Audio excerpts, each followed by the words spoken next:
Hello guys, welcome to my YouTube channel, DL Tech, Dominzi Loaded Tech, as you all know. So I'll be showing you how you can turn off your Smart Band 7, your Mi Smart Band 7. As you all know, the Mi Smart Band 7 does not have any external button, like no button around it. Most of you don't know how to turn it on. You can check my previous video to know how to turn it on if you just go to new Mi Band. So how do you turn this off? If you're not using it, you want to turn it off. It's very simple. So just go with me. Go to your settings on the Mi Band. Swipe up, then enter settings. So in your settings, move down to system. System, yes, click on system. You see the about regulatory restart. You will see shutdown.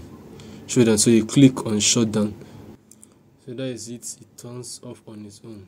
Immediately you click it, you can see my smart band has turned off. So thank you so much for watching. Do well to share the video, like, comment if you have any problem with your Mi Smart Band 7, and also forget to subscribe. Thank you.